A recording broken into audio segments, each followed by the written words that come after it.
అతడు వివేకముగా నడుచుకొనుచు కార్యము జరిగించును భూమి మీద నీతి న్యాయములను జరిగించును. ప్రార్థన చేసుకుంటాం. దేవుడు ఈ వాక్యం ద్వారా మనతో మాట్లాడినట్టుగా ఆయన వాక్యం చాలా దుట్టుతైన గారల కంటే మధురమైనటువంటి మాటలు. ఆయన మాటలు మన జీవితంలో చాలా సార్థకం చేస్తూ ఉంటుంది. మన జీవితానికి ముందుకు లాక్కొని వెళ్తుంది. ఆయన మాటల్లో శక్తి ఉన్నది. పరిశుద్ధుడు అయిన మా నాయన పరలోకపు తండ్రి నీకు వందనాలు స్తోత్రాలు చెల్లిస్తున్నాం. భూలోకములో మా జీవితాలను పొడిగించి మమ్మల్ని ప్రేమించి మమ్మల్ని ఆదరిస్తున్నటువంటి మహానీయుడు ఈ పాదములు వందనాలు స్తోత్రాలు చెల్లిస్తున్నాం. తండ్రి, ఇదిగో మందిరంలో ఉన్నటువంటి నీ బిడ్డలందరూ నీ కుమార్తెలు నీ కుమారులే కదా. వారి కొరకు మీరు కాచిన ఎవరి రక్తము చాలా విలువైనది కదా ప్రభువా. నీ రక్తధారణతో మమ్మల్ని కడిగి శుద్ధీకరించి మహిమకరమైనటువంటి సామ్రాజ్యంలో చేరడానికి మాకు తగిన ఏర్పాట్లు దయచేయమని భూలోకములోనే మాకు ఈ అవకాశాన్ని ఇచ్చారు. మీకు వందనాలు స్తోత్రములు. ఈ సన్నిధి మాతో నుంచి మాతో మాట్లాడి మీరు మహిమ పొంది ఇప్పుడు వరకు నీ బిడ్డ ద్వారా ఇచ్చిన మాటల కొరకు వందనాలు.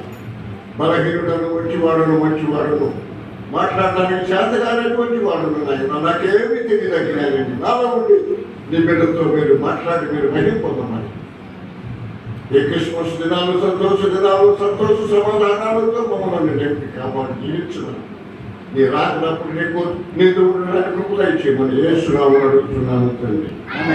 ఆమేన్. క్రీస్తునందు ప్రియమైన దేవుని బిడ్డలారా, ఇప్పుడు మనం చదువుకున్నటువంటి వృత్తాంతం భాగము యేసు ప్రభువుల గురించి ప్రవచనం అన్నమాట. ఆయన భూలోకానికి నరవతారుగా వస్తాడు అని ప్రవక్తలందరూ కూడా ప్రవచించారు. 40 మంది ప్రవక్తలు ఈ బైబిల్ 1500 సంవత్సరాలు వెనకబట్టింది. ప్రవచనం అనగా మనుషులు ఇచ్చను బట్టి జరిగినటువంటి ప్రవచనం కానీ దేవుని యొక్క ఆత్మచేత నేర్పుకున్నారని దేవుని మూలముగా పలికిరి అని. ప్రవచనం అని ఇష్టొచ్చినట్టు వచ్చేది కాదని, అది దేవుని ఆత్మ ద్వారా వచ్చే ప్రవచనము. ఈయన ప్రవచిస్తున్నాడు ఏమని? యేసు ప్రభువుని గురించి ప్రవచించి రాబో దినములలో నేను దావీదులకు నీతి శిబిరులు పుట్టించదును. యేసు ప్రభు నీతి శిబిరు. నీతి శిబిరు అక్కడ లేదు, యేసులోనే ఉన్నది నీతి శిబిరు. ఆయన యొక్క జీవితాన్ని గురించి మాట్లాడుతూ ఉన్నాడు. రాబో దినములలో దావీదుకు నేను నీతి శిబిరులు పుట్టించదును. అతడు రాజై పరిపాలన చేయడు. అతడు వివేకముగా నడుచుకొనుచు కార్యము జరిగించును.